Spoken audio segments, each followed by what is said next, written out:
from Washington, D.C.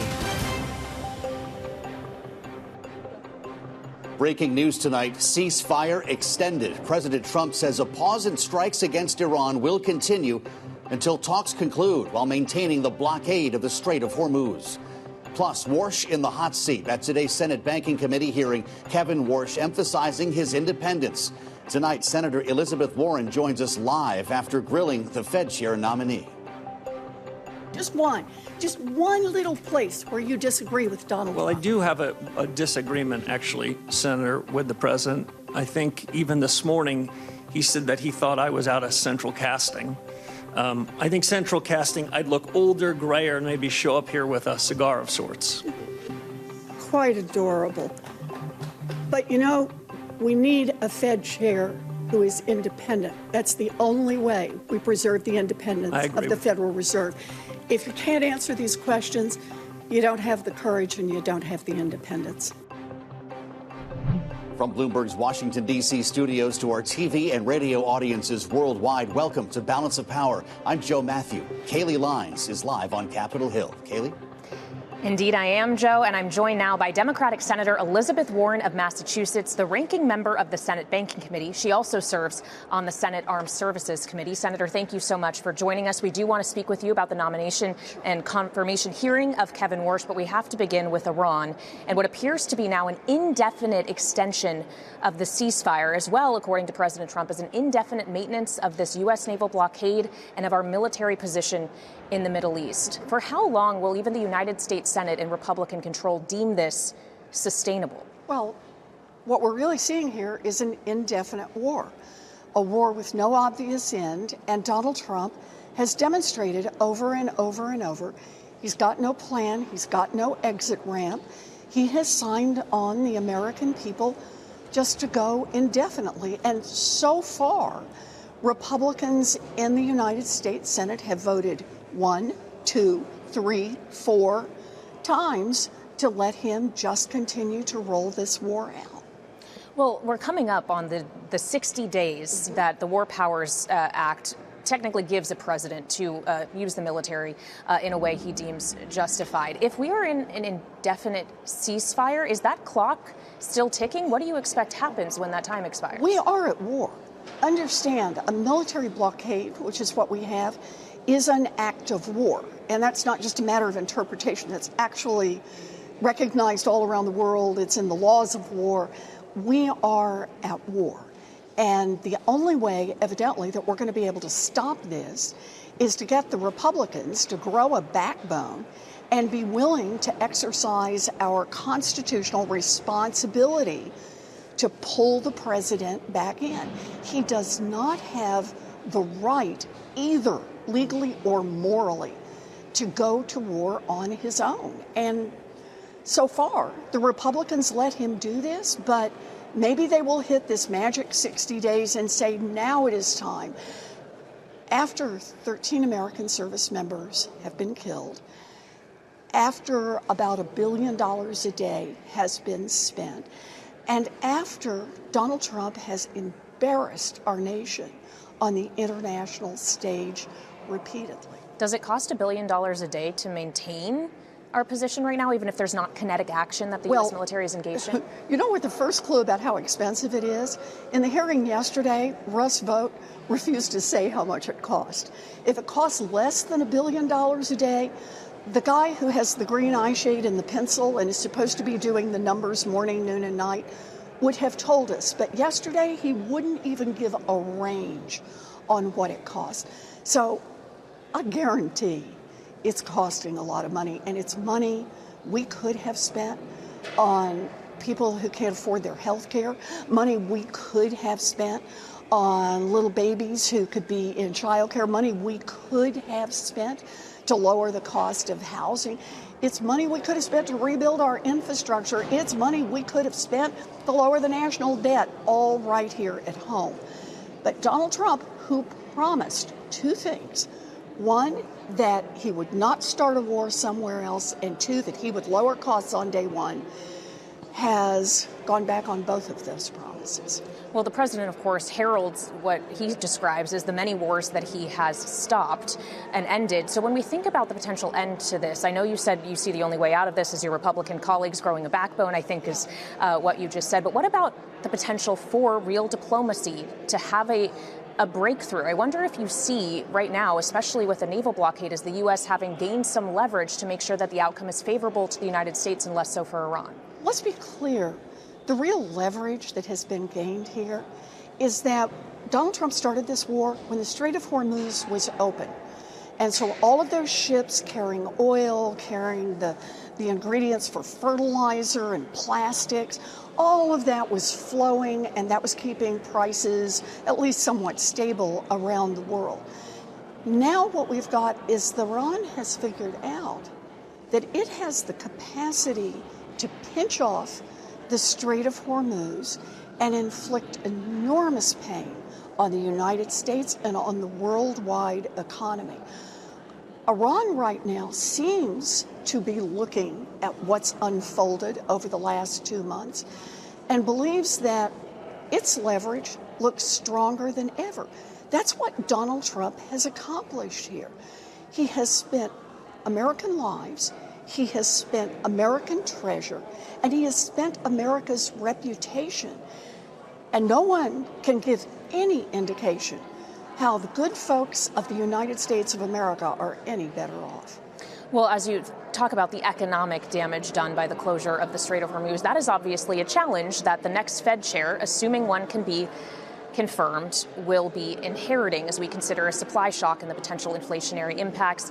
Obviously, President Trump wants to see easier policy, and you pointed to that in the confirmation hearing for Kevin Warsh today. He says that he will maintain independence, that he did not commit to the president to lower interest rates, that the president didn't ask him to do so. And I wonder, knowing you have concerns about Kevin Warsh, if your concerns are really so much about the nominee as the person who nominated him, President Trump. Obviously, before, we have not had to worry about the independence of the Fed. That just hasn't been a serious issue because presidents, Democrats and Republicans, have mostly respected the independence of the Fed. And let me just make a little side point here about why independence of the Fed is so important. There are two ways to make economic decisions. One of them is just based on your best assessment of the numbers, where we are on inflation, where we are on unemployment, what kind of other things are going on around the world. And that's what the Fed is supposed to do. The second way to do it is based on politics. We're 6 months out from an election. The economy is in real trouble. Prices are up. Families are really feeling the squeeze and very, very concerned about high prices.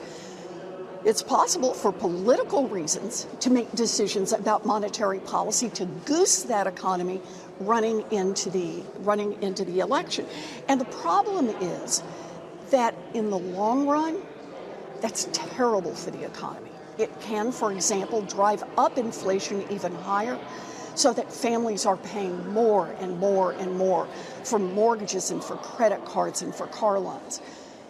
What I want to see, what Democrats want to see, is an independent Fed that's still making decisions based on the numbers. What Donald Trump has said quite openly is he wants to make the political decisions that aren't good for the American economy, but are good for Donald Trump. Today's hearing was all about that issue. And Kevin Warsh had one job to prove, and that is, even though Donald Trump, who nominated him, wants to control him, it's Kevin Warsh's job to show that he has the courage and the independence to stand up and say no to Donald Trump. So many questions aimed in that direction. He told me at a private meeting he would be a tough guy. So I said, prove it out here in public. Did Donald Trump lose the 2020 election? Yeah, he would not answer that question. He would not answer that question, and he would not answer any question that might, in the tiniest, littlest, smallest way, disagree with Donald Trump. He proved to all who were watching that Kevin Warsh will be a great sock puppet for Donald Trump. He, of course, says he won't. He also didn't Of course he does. Answer your question regarding the divestiture of his ample assets, shall we say. We have seen wealthy people take jobs in public service, have to disclose and divest assets before. So what specifically is it that Kevin Warsh holds that you're so worried about? Well, that's the whole problem. Literally, no other nominee in the Trump administration has refused to disclose their assets. And believe me, there have been some pretty hairy assets that have been disclosed. But Kevin Warsh says out of his $250 million of assets, $100 million is just, he's just not going to tell us. Not going to tell us what's there. I asked him today, I said, well, can you at least tell us that you're not invested in Chinese-owned businesses? You're not invested in money laundering companies. You're not invested in the vehicles that Jeffrey Epstein was using to launder money. Can you at least tell us that much? And he said, nope, not telling anything. And this will be, if he goes through like this, literally the first person who's come through the banking committee for which the Office of Ethics says he is out of compliance. He is not in compliance. I'd also like to ask you about someone who will be coming before the Banking Committee, as the White House just sent over to the United States Senate today the nomination for the next chair of the Council of Economic Advisors, Christopher Phelan. Do you know enough about him at this point to say whether or not you're likely to support his nomination? Not yet. But what I'd like to start out with is full disclosure of all assets. You know, I really want to say on this, the things we never thought we'd have to fight about are things that Donald Trump now puts into question. I never thought we'd have to be fighting over whether or not the Fed chair is supposed to be independent. But Donald Trump says nobody is going to be Fed chair who's not going to be his sock puppet. Indeed, Donald Trump said directly, we've got the quotes, that he had asked Kevin Warsh whether or not Warsh would lower interest rates. Totally inappropriate, but they had done it. Kevin Warsh got up there today under oath and said, Trump didn't ask me that. Somebody's not telling the truth here. And so now we're in a world where Donald Trump wants these Republicans to push this guy on through at the very moment that Donald Trump is trying to take over the Fed. And we've got a nominee here who somebody's not telling the truth, either Donald Trump or his nominee. Just quickly on the idea of independence of monetary policy decision-making, it is not the Fed chair's decision alone. He is a member of the Federal Open Market Committee. Do you not trust the other members of that committee to be able to act as a check on the chair? So I want to do this both ways. It matters independence for every one of the Fed governors. Look, remember, Donald Trump hasn't just gone after Jerome Powell, the chair. He's gone after Lisa Cook and we're waiting as well. For a Supreme Court decision. That's exactly right. So it is important that every one of the governors be independent. The Fed chair carries extra weight and therefore should be extra independent or more jealously guard the independence of the Fed. My big concern is that Donald Trump has made clear all along that he not only wants to control, he's willing to use some pretty powerful tools. A criminal investigation of the sitting Fed chair because he claims that there's been criminal mischief in the renovations of the Fed's building. I want to point out also in today's hearing that it was a Republican, Thom Tillis. That's right. Who said there is no criminal activity here. But he didn't say the other half of that sentence, and that is that any effort to go after the federal chair on this bogus criminal charge is nothing more than Donald Trump weaponizing every tool of government to dominate and control the Fed. And that should be alarming to everybody in this country. Senator, thank you so much for joining us. Of course, Democratic Senator Elizabeth Warren of Massachusetts, the ranking member of the Banking Committee, and of course, Thom Tillis, her colleague, who she just mentioned, is the reason why we don't know when Kevin Warsh could ultimately be confirmed to be the next Fed chair. Kayleigh, thanks for bringing us that conversation. That is why you watch Balance of Power and listen to Bloomberg Radio and watch Bloomberg TV. Joining us now here in our Washington bureau with his reaction to everything we just heard and today's hearing is Bloomberg's Michael McKee. It's great that you're still in Washington for this conversation. Mike, I want to just start with the hearing itself. We just heard a robust argument from Elizabeth Warren, as people watching the hearing did as well. The top Democrat there, the ranking member on the panel. But the fact of the matter is he does have support of Republicans on that panel, and it is expected that he will be confirmed. Just a question of when. It's just a question of when. I mean, no Republican has spoken out against him. Thom Tillis, who's holding everything up, says he's going to vote for him eventually. So in that sense, the hearing didn't move the ball at all. It gave people on Wall Street perhaps a chance to understand a little bit more about how Kevin Warsh thinks about inflation and what he would like to do to make some changes around the Fed, maybe get rid of the dot plot, change the index that they use to trim mean from PCE for their 2% target. But beyond that, it didn't have a lot of consequence. It was performative theater, as usual, for a number of members of the Senate. But it's not going to change anything one way or another. He will eventually get confirmed. What did you make of Senator Warren's take on his financial holdings? He has a massive divestiture that he needs to take care of, and he said the majority of his assets would be divested before he was sworn in. Will he ever have to identify the assets that the senator is speculating about? I don't think so. I don't know the exact rules for this, but so many millionaires have come through Senate confirmation and had to divest. This has gone on forever. That there are special rules, as you know, for divestiture, so that you don't lose everything that you've ever gained. Yes. I did think it was odd when he first said all of it will be sold by the time I get sworn in, because it takes a long time to do that, and especially when you're selling certain assets. Right. Scott Besson took more than a year to get all of his assets divested. But whether he has to disclose them or not, I don't know. But you could argue that it isn't necessarily up to the Senate to decide what you can invest in. This may be the end of that conversation. Mike, thank you so much. Bloomberg's Michael McKee with us live in Washington. Let's check back in with Kaylee now on Capitol Hill. Well, Joe, let's get back to the ceasefire that President Trump announced this afternoon. He will be extending when it comes to Iran after plans for diplomatic talks between the two countries were scrapped. For the details, we turn now to Bloomberg's Jeff Mason, who's joining us live from the White House North Lawn. So, Jeff, if we're understanding this correctly, there is no timeline. This isn't another 2 weeks or a couple days. This is until negotiations conclude.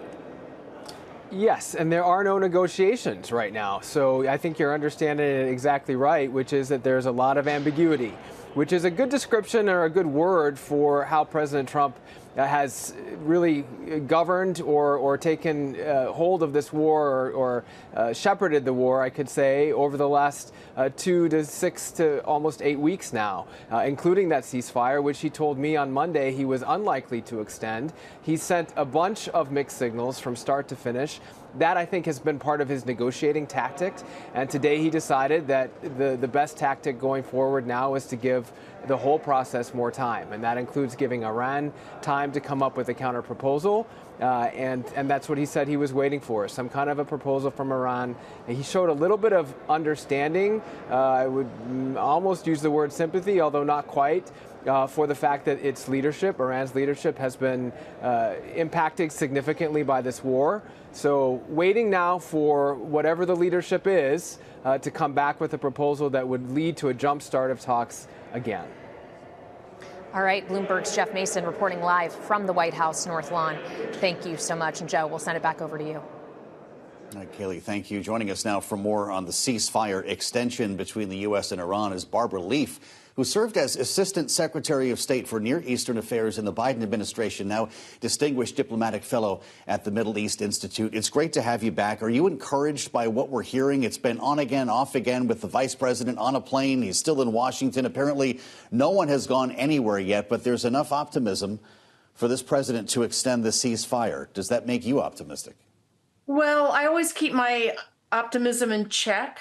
I think it's all very fragile, and any day I'd rather see diplomatic escalation than military escalation at this point. And that's what you've had over the last few days, a bit of a standoff with each side kind of testing the other. The president on Friday, immediately after announcing that Iran had agreed to open the strait completely, when clearly it was not, then followed with, but we're keeping the blockade on. And then on Sunday, of course, a U.S.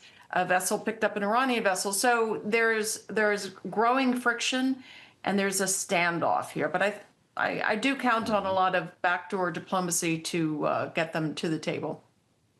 Ambassador, when you hear so much mixed messaging from both sides, does it imply something beyond chaos, if not a strategy? Is there a disinformation campaign going on when you hear at one point the Ayatollahs signed off on talks, the other point nobody's coming to the table? Is this a strategy that both Washington and Tehran are using? Well, I think that, we all know that the president has his own particular style of public messaging. And it's not conventional by any means. And actually, I think at this point, it does risk simply confusing the Iranians into stasis, where they have said, we're not ready to come because we're hearing all these mixed signals, threats, cajoling, etc., which is true. On the other hand, the Iranians are masters at disinformation and misinformation. I don't credit the issue so much being that the Iranians can't get their act together and decide on a course. I think it's a face-saving kind of phraseology for both the president himself and for them. But I do think the Pakistanis, Turks, the Saudis, the Egyptians are all going to lean into this in a very vigorous way. And I would expect in another couple of days they will get to the table because neither one really wants to have this escalate militarily or settle into an impasse of an indefinite nature. The reaction we've seen in the markets, both with stock futures, oil prices, and so forth, would suggest that the market sees an extended ceasefire as increasing the odds of a peace settlement. Do you see it that way? And if not, does Donald Trump risk, maybe there's no other opportunity for him to extend this again without being seen as the boy who cried wolf? So I think it made sense today not to put another sort of deadline out there that, then he would be pushed up against and the Iranians would be pushed up against. But I think I have long felt that the markets are very giddily optimistic that this is going to turn the corner into peace any day now, because we are 8 weeks in with no sign of the strait being open. And that's a critical piece. And the economic devastation is spreading and it's coming our way.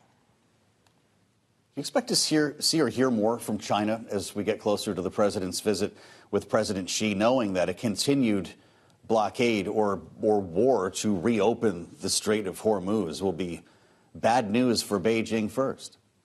Well, we heard some pretty salty language from the Chinese this week, that they sort of made it clear that that the U.S. has gotten on their last nerve in terms of stopping a ship that was headed their way loaded with crude.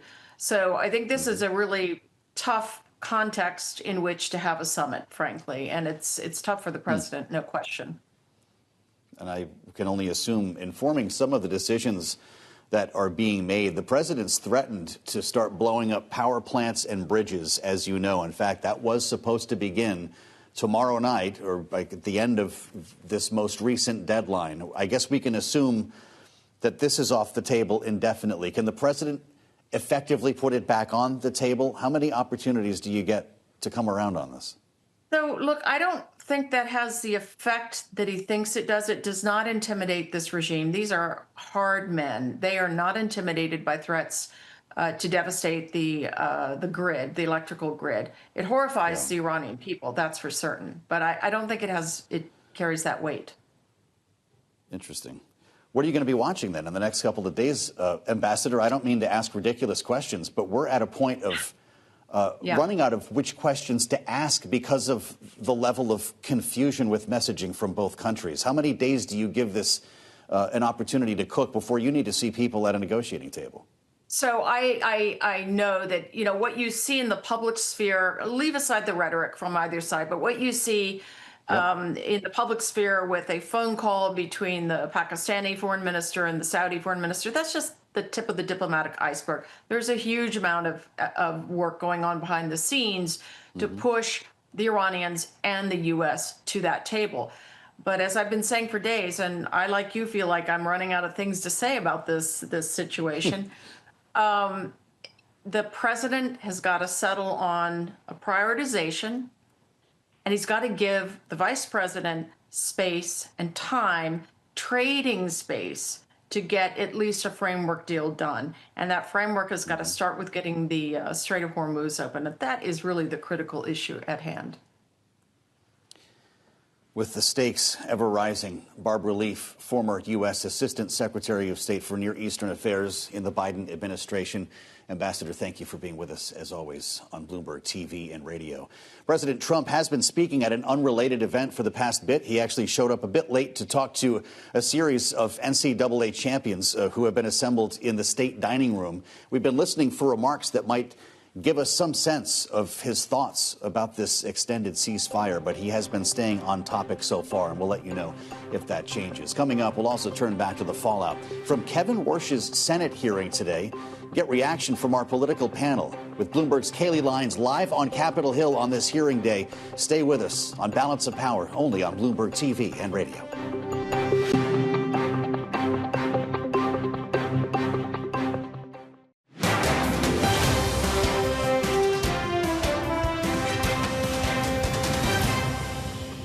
We've got people in DOJ over in the D.C. circuit or the D.C. district doing these investigations. We have got to end this investigation. Big DOJ didn't know about it. The president didn't know about it. Let's get rid of this investigation so I can support your confirmation. Mr. Warsh, the only thing I've found the least bit odd about you is you've never watched an episode of Seinfeld. You've spent so much time at being a rock-solid economist that you're not even taking time away for a little laugh like that. I look forward to supporting your nomination, and I look forward to this investigation being taken down. This is Balance of Power on Bloomberg TV and radio. Alongside Joe Matthew in Washington, I'm Kaylee Lyons on Capitol Hill. And that was Republican Senator Thom Tillis of North Carolina earlier today during Fed Chair nominee Kevin Warsh's confirmation hearing. Tillis signaling he's open to advancing Warsh's nomination if an ongoing U.S. criminal inquiry into the central bank is dropped and Congress launches its own investigation. And joining me now with the latest here on the Hill is Bloomberg's Stephen Dennis. So, Steve, obviously, Thom Tillis is not running for re-election. In some ways, that makes him a senator unleashed. Is there any sign that he is willing to budge or will be pressured to do so? Or are we going to be waiting for an unknown period of time to go from confirmation hearing to confirmation vote? No, I mean, Tillis has made clear again and again and again that he is prepared to keep Kevin Warsh on ice indefinitely. He's got 257 days left in office, as he likes to remind us every day in the hallways. And he's not budging. Now, he did basically offer the Trump administration an off-ramp today. Drop your probe and have Congress take a serious look at it without an agenda. And, there are a lot of fellow Senate Republicans, including John Thune, who today told me at the microphones, hey, the sooner we get this probe over, the sooner you can get your Fed chair. And that'll be better for everybody. So a lot of the Republicans in the Senate, other than Thom Tillis, are frustrated that this probe has sort of, taken up all this time, delivered no actual results at this point, and would like to see it go away. And including Tim Scott, the chairman of the Banking Committee, who has made it clear he didn't see a crime in Jerome Powell's testimony last year about the cost overruns. And, normally, and this is the point that Tillis kept making today, normally you wait until you get a referral from a congressional committee in a situation like this. You don't sort of launch your own fishing expedition. And he's really worried about the Fed's independence here. He's worried about how markets would have reacted if he didn't immediately come out and put his blockade that weekend when the probe was revealed. Well, so obviously this is what news centered around in the Senate today. I also want to ask you about a development in the House, as Congresswoman Sheila Sherfilis McCormick of Florida has resigned just before the Ethics Committee was set to vote to sanction her or potentially recommend expulsion. This is now the third member of the House of Representatives we have seen resign in the face of scandal. There has been suggestion that more could be coming, like Congressman Corey Mills. What are you following next in this cascading departure of lawmakers here, a cleaning of the House, if you will? I mean, it's sort of a reckoning for bad behavior, and there's been a lot of bad behavior, right? There's been a lot of members of Congress who have been accused of beating up girlfriends, of sexual assault, of basically behaving badly in a variety of ways, and in the latest situation was stealing lots of money from taxpayers. And you have now bipartisan condemnation of several of these lawmakers. Corey Mills, his case is still before the Ethics Committee. Expulsion resolutions are being filed by his fellow Republicans. It seems certainly possible that he could be expelled soon. But he has so many scandals that are currently being investigated. It's just a lot of paperwork that the Ethics Committee seems to want to go through. But, what we've seen in the past is people resign right before expulsion. Yeah. Very few people have actually been expelled. George Santos, we all remember him. Usually they don't wait until they actually get an expulsion. They decide to quit right before. And that's,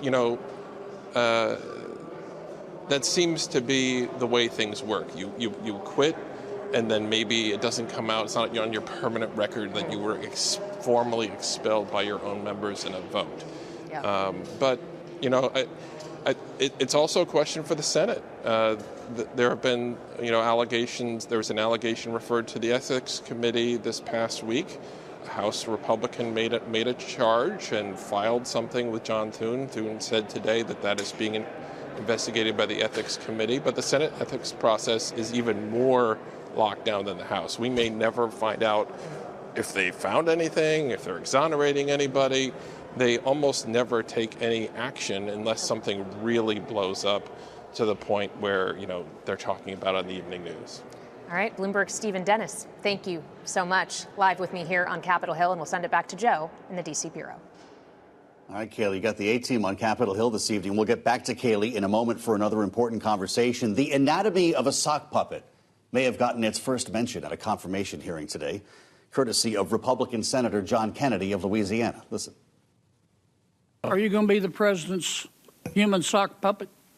Senator, absolutely not. Are you going to be anybody's human sock puppet? No, I'm honored the president nominated me for the position, and I'll be an independent actor if confirmed as chairman of the Federal Reserve. Have you agreed with the president that you're going to lower interest rates? Senator, I'm glad you framed it that way. The president never asked me to predetermine, commit, fix, decide on any interest rate decision in any of our discussions, nor would I ever agree to do so.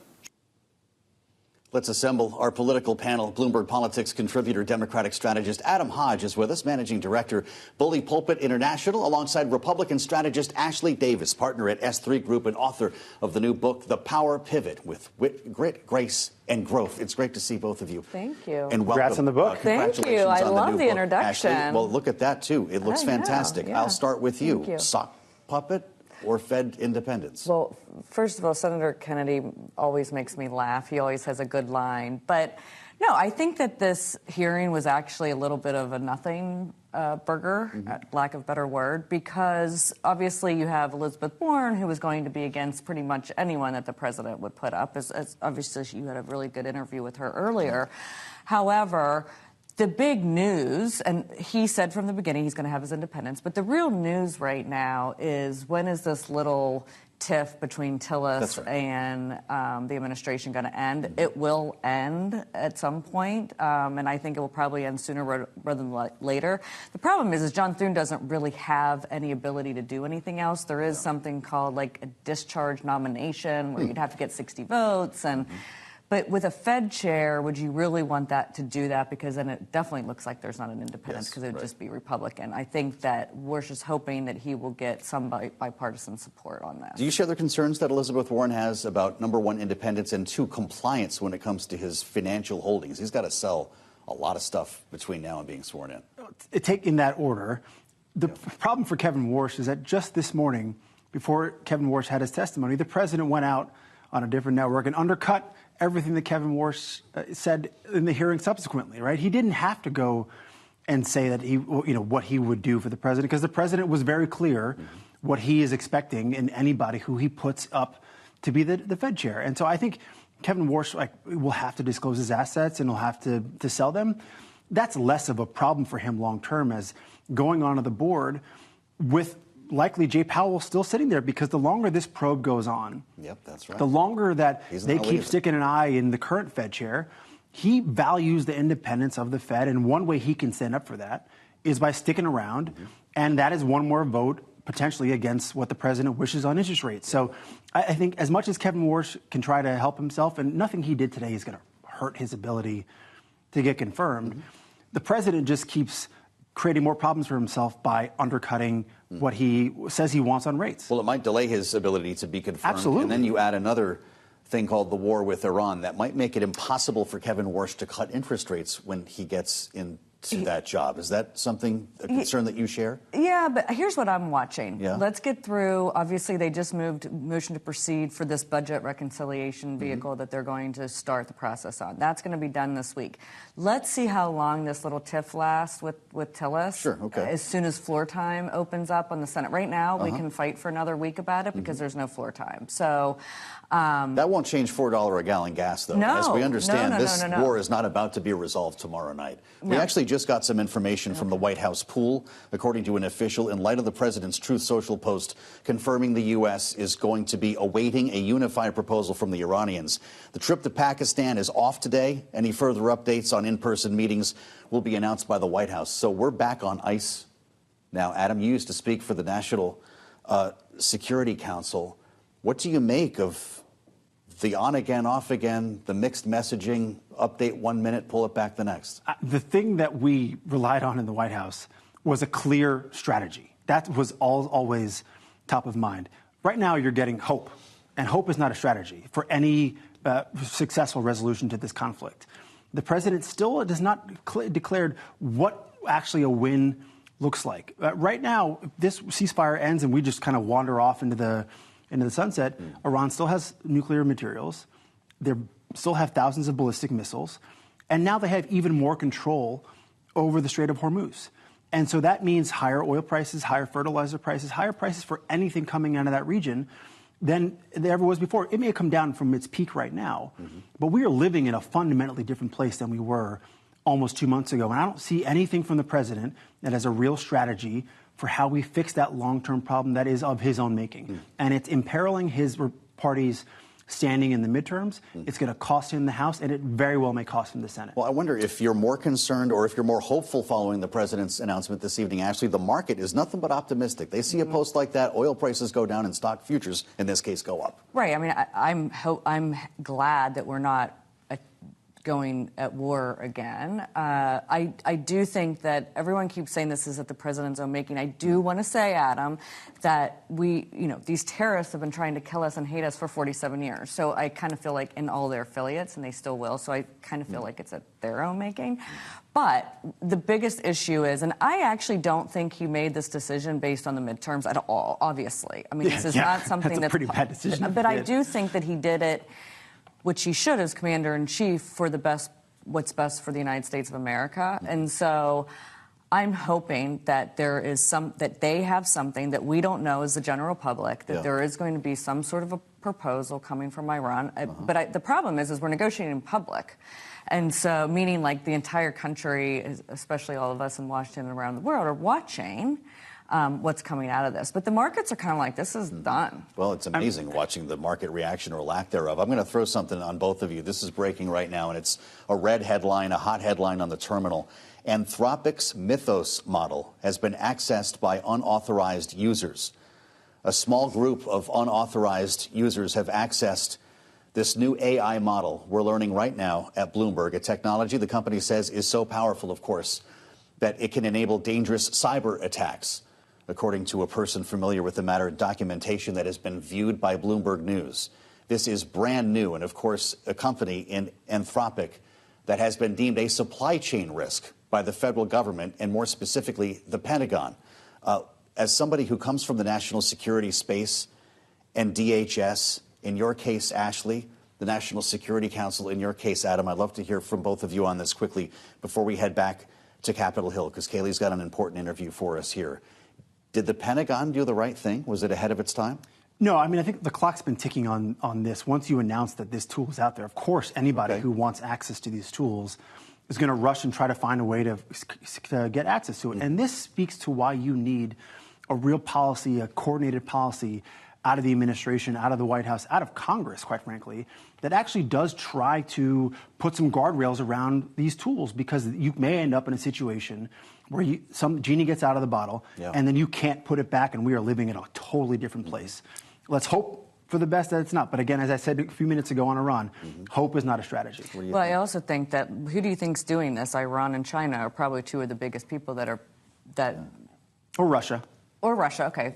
They're all Is this something that you were actively concerned about? Because there are elements of this government, including the Pentagon and the NSA, that are actively still using Anthropic's software. Well, yeah, because it's been so embedded over the years. I mean, you can't really blame, I'm not going to say that the Biden administration's fault. They had groundbreaking technology, and a lot of our agencies, especially in the national security space, use Anthropic, which is why you see, even though we're saying we're not using it as a federal government, we still are. And but yeah, it's always going to be a concern. And I go back to your thing. We still don't have a cybersecurity policy from 2001. Wow. So Congress needs to actually do their job and make some guardrails as well. And there's no head of CISA right now, the cybersecurity agency, to actually guide and direct the administration's policy on these very same issues. So again, that speaks to some of the dysfunction here, and it's a problem when things like this happen. And technically a Department of Homeland Security that remains unfunded, even while some employees are being paid. Adam Hodge and Ashley Davis, thank you for the analysis in the breaking news. As always, let's check back in with Kaylee Lyons, who is live on Capitol Hill. Kaylee? Joe, thank you. And joining me now in the Russell Senate Rotunda is Republican Senator Kevin Cramer of North Dakota, who serves on the Senate Banking Committee, was in the room for Warsh's confirmation hearing today. He also serves on the Senate Armed Services Committee. Senator, welcome back to Bloomberg TV and Radio. It's good to have you. If we could just begin with the breaking news that Joe was just running us through, the idea that unauthorized users have now gained access to Mythos, this incredibly powerful, we understand, model coming from Anthropic. We know that the Treasury Secretary and the Fed Chair, Jay Powell, convened the leaders of banks in Washington earlier this month to talk about the risks posed by this. What is your degree of concern about financial stability risk that could come from this more intelligent, more capable artificial intelligence, and what, frankly, if anything, the committee is prepared to do to respond? Well, I don't know about the response. This is obviously breaking news, and we don't know a lot about it yet, particularly about who these unauthorized people might be. However, I do think it illustrates the vulnerability of even the most advanced technologies. I don't think anybody questions the value of really high-powered, super smart intelligence and the opportunity for artificial intelligence to make our lives more convenient, to make us more productive, but at the same time, it's still developing technology in many respects, particularly for use this dramatic and this big. So I think more than anything, it reminds us that we have to move cautiously, the right direction. Certainly we want to be progressive about it, but we also have to move cautiously. And it'll be up to the committee and as well as regulators and law enforcement to make sure that we have the right guardrails to take full advantage in a safe way that restores confidence, because just an incident like this has the potential in markets that are very emotional to sort of be disruptive in a negative sense rather than just a positive one. Well, artificial intelligence obviously also worked its way into Kevin Warsh's confirmation hearing today. He was asked about the way in which it would impact the labor market, the economy overall. He faced far more questions, though, on the notion of his independence should he become Fed chairman, given President Trump has been so abundantly clear that he wants the Fed chair, whoever it is next, to lower interest rates. Understanding that Warsh says he will be independent, he made no commitment to the president to do so. Is there not an undermining of the credibility, should he take the helm of the Federal Reserve, that if he does move forward with an interest rate cut, the markets may view it as political, not economic? I think markets know better. Actually, if we can't trust markets, we can't trust anything, because they're much more rational. They're emotional in the short term, but they're generally rational in the long term. So while there might be some emotional responses from time to time, that would be understandable. However, let's also be clear that he testified under oath that the president never asked him to cut rates. He never made it a quid pro quo, didn't require it of him to get the nomination. And I think that people who've been following and watching Donald Trump long enough ought to understand that he's not only a great marketing genius when it comes to branding, but also when it comes to positioning. I think it's more likely that Kevin Warsh has been critical of the current Fed, suggesting that maybe interest rates could have been lower, that they could have responded sooner. Those are all legitimate policy disagreements, and that would incentivize the president to say, I kind of like that guy. I think the idea of independence, speaking of AI, I suggested to him maybe we should have an AI robot be the Fed chairman, since we want, quote, independence, because it's an elected president that nominates the chairman. It's elected senators that confirm or reject that person. So philosophy does matter. And there's no indication, and like I said, he said it under oath, that the president asked him to do that. Of course, it's very unclear when he can actually be confirmed, as your colleague, Senator Thom Tillis, will not vote for that so long as the investigation into Powell and the renovations at the Fed remains open at the DOJ. Are you surprised that the president has not yet taken an off-ramp? Why not just allow the committee to take it over and investigate? Would you encourage him to choose that course of action at this point? I would, and maybe he will, but for now, his positioning instincts are to stay strong. And but we'll see when it gets closer to the time. I firmly believe that having Kevin Warsh sworn in the second that Jay Powell's term expires is a first goal, and anything after that I think is secondary.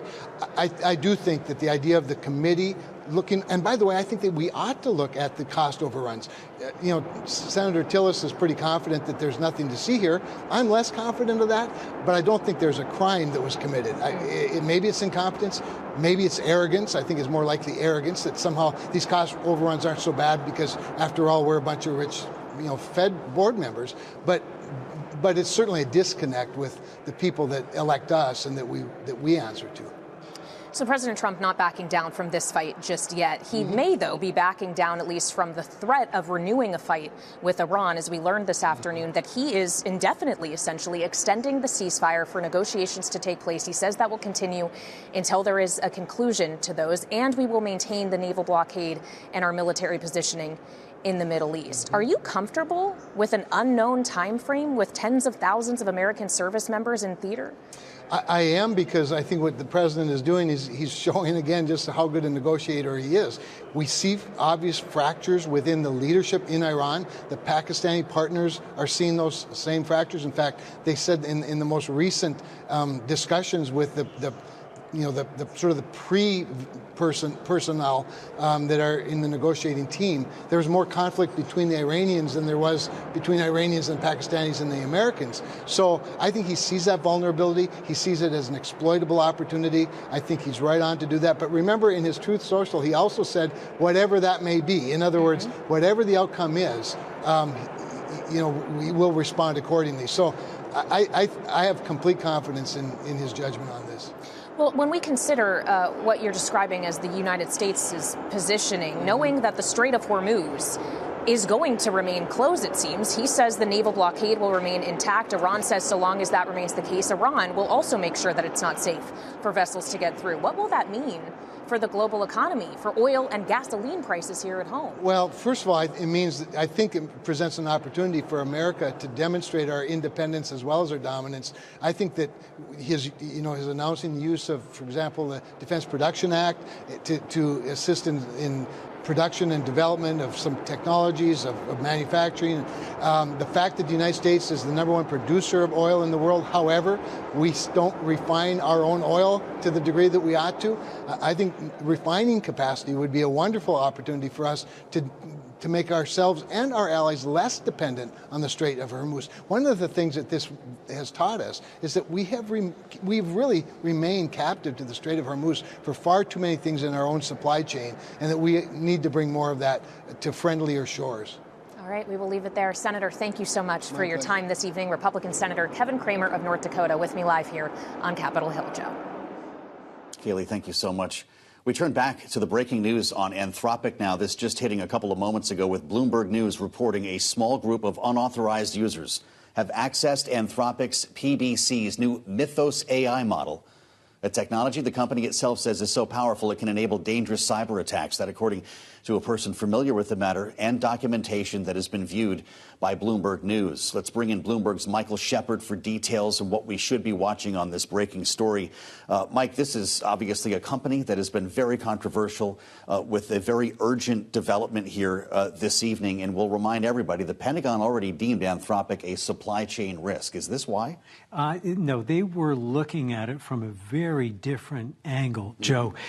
What they were concerned about was that Anthropic was insisting on safety guardrails. Yeah. And it saw those guardrails from the company being dictated to the Pentagon as the locus of a potential risk. In other words, tying the government's hands when its technology needed to be used. And yet we have heard Emil Michael is one of the top Pentagon officials who's been negotiating with Anthropic over this, point to a previous breach that Anthropic disclosed a few weeks ago as the kind of thing that could also be a kind of supply chain risk. But this does raise questions about, who these people were, exactly who gained this access. Or the person familiar that Bloomberg spoke with insisted that they were not doing this to wreak havoc.